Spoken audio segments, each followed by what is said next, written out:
मुलांनो, हा जो व्हिडिओ असणार आहे ना तुमच्यासाठी खूप महत्त्वाचा असणार आहे. लक्षात घ्या, क्लास 12 इंग्लिशच्या बोर्ड पेपरमध्ये कोणते क्वेश्चन येणार आणि त्याला कशा प्रकारे अटेम्प्ट करायचे, कशा प्रकारे सॉल्व्ह करायचे, त्याचं आन्सर कशा प्रकारे लिहायचे, हे डिटेल मित्रांनो या व्हिडिओमध्ये तुम्हाला मी सांगणार आहे. त्यामुळे मित्रांनो व्हिडिओ शेवटपर्यंत नक्की पहा. लक्षात घ्या, मला माहिती तुमच्याकडे खूप कमी वेळ शिल्लक आहे, तुम्ही हा व्हिडिओ कधी पाहताय त्यावरती सुद्धा भरपूर गोष्टी डिपेंड आहेत. परंतु ह्या व्हिडिओला तुम्ही फक्त पूर्ण पाहिलं आणि मी सांगितलं जर तेवढे फक्त 10 मिनिटं जर थोडासा वेळ काढला तर गॅरंटी देऊन सांगतो तुम्ही मित्रांनो 80 पैकी 75+ मार्क्स मित्रांनो इंग्लिश पेपरमध्ये इझिली स्कोर करू शकता. चला तर आपण डायरेक्टली व्हिडिओला सुरुवात करूया. चला आता आपण डायरेक्टली खाली जाऊया आणि आपला जो पहिला सेक्शन असतो तो असतो मित्रांनो आपला प्रोजचा सेक्शन.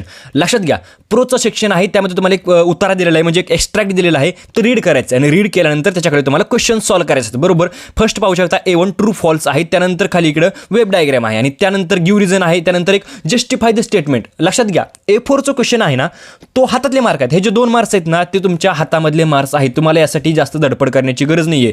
हे जे मार्क्स आहेत ते तुम्ही इझिली स्कोर करू शकता. फक्त काय करायचंय, 4 ते 5 ओळींमध्ये आन्सर लिहायचा आहे. एवढं लक्षात गोष्ट ठेवा.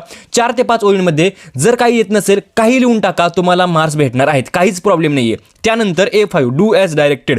हे जे क्वेश्चन आहेत ना डू ॲज डायरेक्टेड वाले, ग्रामरवाले, ते तुम्हाला मी व्हिडिओच्या शेवटी सांगून देईल. म्हणजे त्याला ग्रामरचे क्वेश्चन कशा प्रकारे टॅकल करायचे ते तुम्हाला व्हिडिओच्या शेवटी सांगून देईल. फक्त व्हिडिओसोबत तुम्ही कनेक्टेड राहा. त्यानंतर A6 find out the synonyms of the following extract. काय करायचं, इथं 5-4 तुम्हाला शब्द दिले आहेत. बरोबर, ह्याचे तुम्हाला समानार्थी शब्द शोधायचे आहेत. समानार्थी शब्द कुठून शोधायचे, ह्याचा एक्स्ट्रॅक्ट आहे, हा जो उत्तर आहे त्यातून शोधायचे आहेत. आता लक्षात घ्या, माझं म्हणणं काय आहे, तुमच्याकडे वेळ कमी आहे, प्रोजसाठी जास्त टाइम देत बसू नका. आता आपण तुम्हाला मी सांगतो बीज आहे लँग्वेज स्टडी, त्यामध्ये पण डू ॲज डायरेक्टेड आहे. तुम्हाला मी सांगितलेलं आहे डू ॲज डायरेक्टेड, तुम्हाला मी लास्टला सांगून देईल तुम्हाला काय करायचं आहे. त्यानंतर आहे B2 स्पॉट द एरर. ह्याच्यासारखा सोपा क्वेश्चन कुठंच नाही आहे. काय करायचं तर फक्त त्याच्या जे तुम्हाला स्टेटमेंट दिलेलं आहे त्यातील मित्रांनो तुम्हाला मिस्टेक शोधायचे असतात. त्यानंतर क्वेश्चन 2A त्यामध्ये तुम्हाला एक्स्ट्रॅक्ट दिलेलं आहे, म्हणजे उत्तर दिलेलं आहे आणि त्याच्याखाली क्वेश्चन आहेत. मित्रांनो लक्षात घ्या, हे जे क्वेश्चन्स आहेत ना त्यासाठी तुम्हाला जास्त वेळ द्यायचा नाही आहे. मी तुम्हाला कशासाठी वेळ द्यायचा आहे ते पण पुढे सांगून देईल. फक्त एकदा क्वेश्चन आहेत नाही बघून जावा, थोडेसे सॉल्व्ह करून जावा, म्हणजे त्याप्रमाणे तुमची तयारी होऊन जाईल. समजतंय मला तुम्हाला काय म्हणायचं ते समजत असेल. त्यानंतर बघा describe moon as a satellite in your on words. म्हणजे लक्षात घ्या, हा जो A4 क्वेश्चन आहे ना A4 क्वेश्चन तो तुमच्या हातातले मार्क आहेत आणि त्यानंतर त्याच्या खाली सुद्धा तुम्हाला पाहू शकतो तुम्ही जो खालीचा क्वेश्चन आहे A5 लँग्वेज स्टडीचा तो पण तुमच्या हातातला आहे. म्हणजे हे डू ॲज डायरेक्टेड आहे, ग्रामर आहे, मुलांना अवघड वाटते परंतु सांगून देईल काय करायचं ते सांगून देईल पुढं थोडंसं. चला त्यानंतर A6 वॉकॅब्युलरीचं क्वेश्चन खूप इझी क्वेश्चन आहे. त्यानंतर समरी आणि माइंड मॅपिंग खूप इझी क्वेश्चन्स आहेत, पण याचं प्रॅक्टिस तुम्हाला नक्कीच करायचं आहे. मी फक्त इझी म्हणतोय आणि तुम्ही फक्त गेला बघून गेला तर काहीच प्रॉब्लेम नाही. तुम्ही थोडंसं काय करा, थोडंसं बघून घ्या कशा प्रकारे लिहिलं जातं, समरी कशा प्रकारे राईट केली जाते, माइंड मॅपिंग कशा प्रकारे काढायचं आहे. हे जर तुम्ही 2 गोष्टी पाहिल्या तर तुम्हाला काही प्रॉब्लेम येणार नाही. तसं पाहिलं तर इझी क्वेश्चन आहेत, 3-3 मार्क्सचे आहेत, 6 मार्क्स इझिली हातात तुमच्या भेटून जातील. सर्वात महत्त्वाचं सेक्शन 2 पोएट्री. हे आहे मित्रांनो आपल्या व्हिडिओची एक ट्रिक, म्हणजे एक समजून एक तुमचं गेम चेंज होणार आहे. तुम्हाला मी सांगतो काय होणार आहे. क्वेश्चन 3A त्यामध्ये तुम्हाला कविता आहे, त्याच्याखाली तुम्हाला क्वेश्चन सॉल्व्ह करायचे आहेत A5 पर्यंत. हे ॲज सिम्पल म्हणजे जसं तुमच्या एक्स्ट्रॅक्टमधून म्हणजे उत्तरेमधून विचारले जातात सेम तशा प्रकारे विचारले जाणार आहेत. त्यानंतर सर्वात महत्त्वाचं म्हणजे ॲप्रिशिएशन. लक्षात घ्या, ॲप्रिशिएशनवरती एक डिटेल व्हिडिओ बनवला आहे. म्हणजे काय केलेलं आहे मी, ॲप्रिशिएशन कोणत्या कवितेचं विचारलं जाईल आणि त्यानंतर ते कशा प्रकारे सॉल्व्ह करायचे यावरती एक डिटेल, लय जास्त व्हिडिओ नाही, फक्त 3 ते 4 मिनिटाचा व्हिडिओ आहे. कोणता व्हिडिओ तुम्हाला मी दाखवतो, हे तर पाहू शकता तुम्ही. हा वाला जो व्हिडिओ आहे ना याच पोएमचे ॲप्रिशिएशन विचारले जाणार, 4 मार्क फिक्स. 2 दिवसामध्ये 20,000 व्ह्यूज आपले क्रॉस झालेले आहेत. हा जो व्हिडिओ तो तुम्हाला पाहायचा आहे, हा व्हिडिओ जर तुम्ही पाहिला तर गॅरंटी देऊन सांगतो तुमचे 2 मिनिटाचा व्हिडिओ आहे, तुमचे मित्रांनो ॲप्रिशिएशनचे मार्क्स फिक्स होऊन जातील.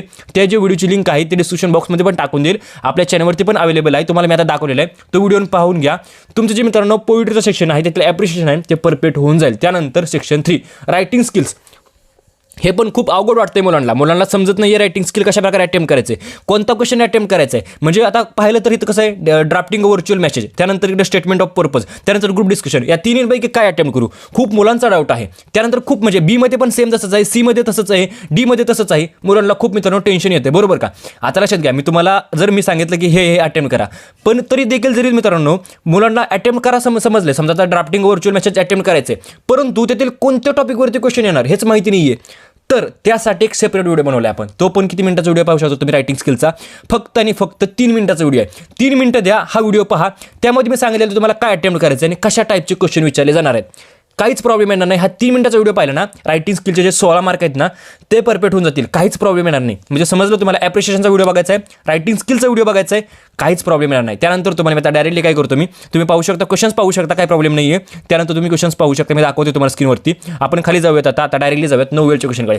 नोवेल जर कशाचा जर अभ्यास करायचा असेल तुम्हाला जर इंग्लिशच्या पेपरमध्ये, तर नोवेलला जर तुमच्याकडे थोडाफार वेळ शिल्लक असेल ना तर नोवेलला द्या, कारण ते हातातले मार्क आहेत. म्हणजे तुम्ही पोएट्रीचा अभ्यास केला, प्रोजचा अभ्यास केला, परंतु तुम्हाला माहितीच नाही आहे की एक्झाम एक्झाममध्ये कोणती कविता येणार आहे, कोणता उत्तर येणार आहे. म्हणजे तुम्ही जर समजा आता करून गेला, भरपूर अभ्यास करून गेला, पण तिथे गेल्यानंतर दुसरा उतारा आला, दुसरी कविता आली, तर प्रॉब्लेम होणार आहे, बरोबर का. पण माझं म्हणणं काय आहे, प्रोज आणि पोएट्री म्हणजे उतारा आणि कविता तिथे गेल्यानंतर वाचून पण तुम्हाला सॉल्व्ह करता येतं. म्हणजे त्याच्या खाली जे क्वेश्चन्स आहेत ते वाचून सॉल्व्ह करता येतात. एवढे अवघड नसतात, बेसिक आहेत.